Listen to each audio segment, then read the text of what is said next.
Hello, everyone, and welcome. Today, we are diving deep into Chapter 3, Social Institutions, Continuity, and Change. We're going to break down one of the most complex and long-lasting social structures anywhere in the world, the caste system in India.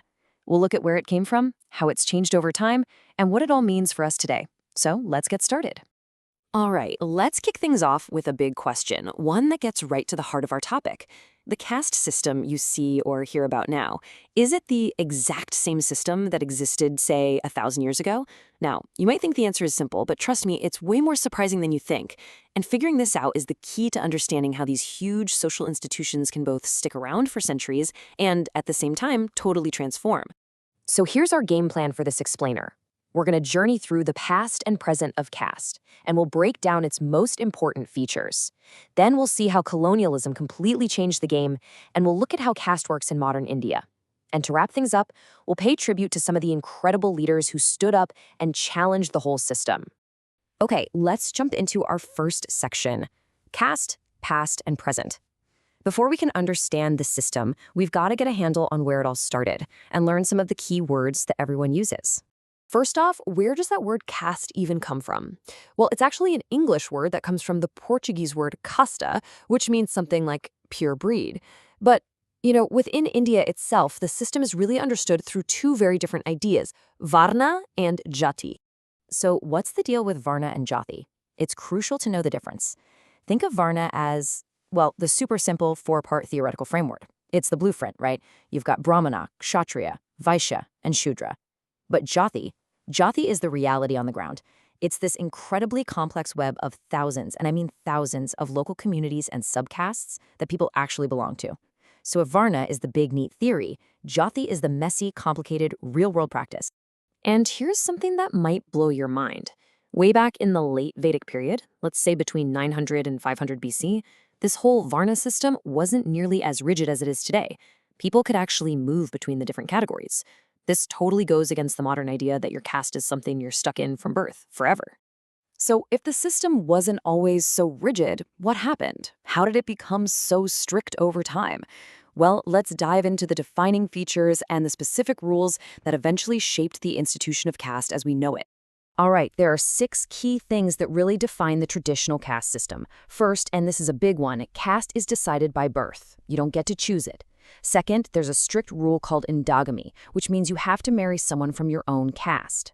Third, there are complex rules about food, what you can eat and who you can share it with. Fourth, all castes are arranged in a very clear hierarchy, a ladder of rank and status. Fifth, castes are broken down into even smaller subdivisions. And finally, number 6, different castes were traditionally tied to specific jobs that were passed down through generations. Now, what is this whole hierarchy based on? It all comes down to a central idea, purity and pollution. Castes that are seen as ritually pure get a high status, while those considered impure or polluting are pushed to the very bottom. This single idea is the engine that drives the whole ranking system.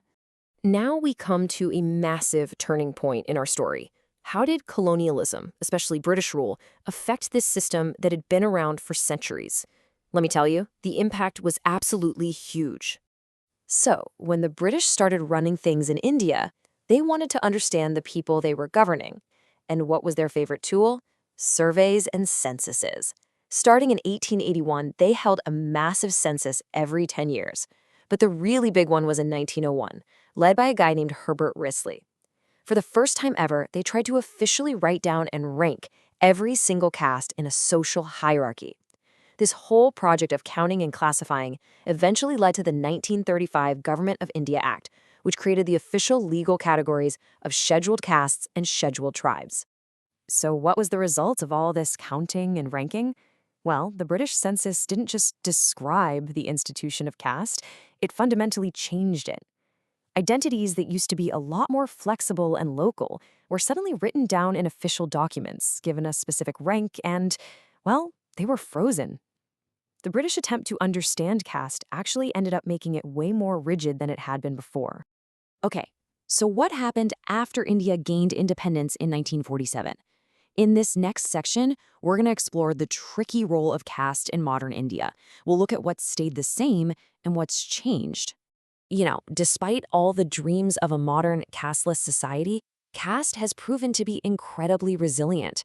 For instance, endogamy, marrying within your caste, is still extremely common. Just look at politics.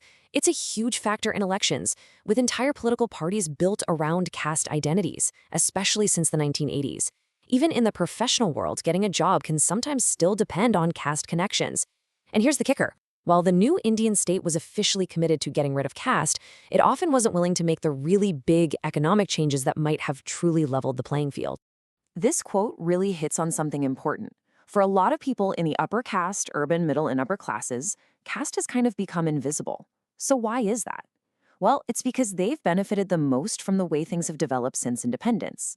This has given them the privilege of feeling like caste doesn't really matter anymore, precisely because the system has worked out so well for them. But this system and its injustices did not go unchallenged. Not by a long shot. There have always been brave people who raised their voices against it. In our final section, we're going to celebrate some of the amazing leaders who fought against the evils of the caste system. First up, this is Jyotirao Govindrao Phule. In 1873, he founded an organization called the Satya Shodhak Samaj, which means the Truth Seekers Society. Its whole purpose was to fight for the basic human rights of people from low caste communities. And this is the incredible Savitri Bai Phule. She was the first female teacher in India and the headmistress of the very first school for girls in the country. She dedicated her entire life to making sure that people from the Shudra and Atishudra communities could get an education. Now, let's head to South India. This is Periyar E.V. Ramasamy Naikar, who was a powerful leader of the lower caste movement there. He was a fierce champion for equality and for thinking rationally about society. And two more great reformers came from Kerala. On the left, you see Ayyan Kali. He fought for the fundamental rights of Dalits, like being able to use public roads and go to school. And on the right is Sri Narayana Guru, who gave the world that famous, powerful call, one caste, one religion, one God for all. So the whole theme of this chapter has been continuity and change. We've seen how caste has stuck around, but also how it's transformed. So after all of this, I want to leave you with a question to think about. What does the continuity and change of caste really mean to you, in your life, today? If you want to dive even deeper and get some detailed notes on everything we've talked about, make sure to check out our Telegram channel. You'll find the link waiting for you in the description below. Thanks for watching.